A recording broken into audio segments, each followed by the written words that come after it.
কোনো প্রতিক্রিয়া আছে কিনা, নির্বাচনে মানে ফলাফল নিয়ে কোনো শঙ্কা আছে কিনা?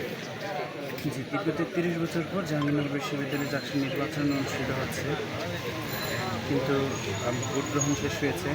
ভোট গ্রহণ শেষ হয়েছে গতকালই, কিন্তু আজকে পর্যন্ত আমরা ফলাফল পাইনি।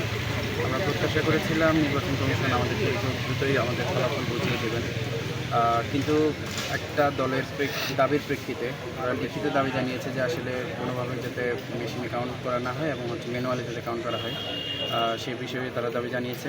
কিন্তু আমরা দাবি জানিয়েছিলাম যে মেশিনে যাতে কাউন্ট করা হয় এবং দ্রুত রেজাল্ট পেয়ে যাবো আর কি।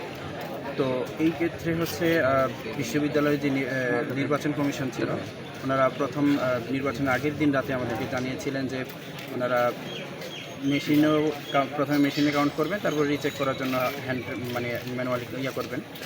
কিন্তু নির্বাচনের দিন এসে আমরা যেটা দেখতে পেয়েছি সেটা হচ্ছে নির্বাচন কমিশন আবার বললেন যে ওনারা শুধুমাত্র ম্যানুয়ালি কাউন্ট করবেন, যার ফলাফল আপনারা দেখতে পাচ্ছেন। ম্যানুয়ালি কাউন্ট করার কারণে গতকাল রাত থেকে নির্বাচন মানে হল সংসদের যে ব্যালট পেপারগুলো আছে সেগুলো গণনা করা শুরু করেছে, কিন্তু এখন পর্যন্ত সম্পূর্ণ করতে পারেনি।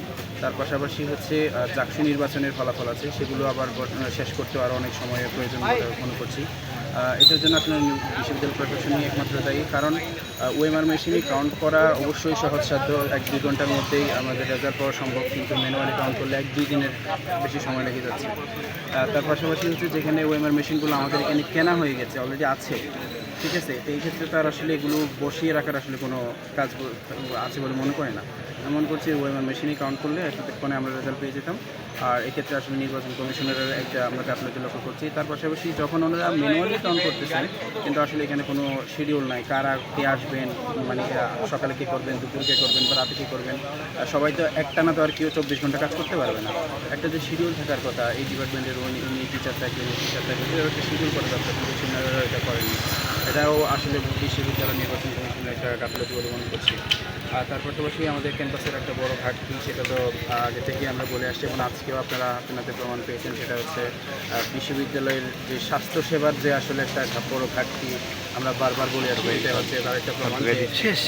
সকাল 8:30টার দিকে যখন হচ্ছে আমাদের নির্বাচন কমিশনের অফিসের দিকে আসেন, উনি হচ্ছে হঠাৎ সেন্সলেস হয়ে পড়ে যান, কিন্তু ওনাকে যদি আমরা খুব দ্রুত আমাদের মেডিকেলে নিয়ে গিয়ে স্বাস্থ্যসেবাটা নিশ্চিত করতে পারতাম, তাহলে আসলে এই বিষয়গুলো মানে হয়তো ম্যাম আমাদের মাঝে বেঁচে থাকতেন।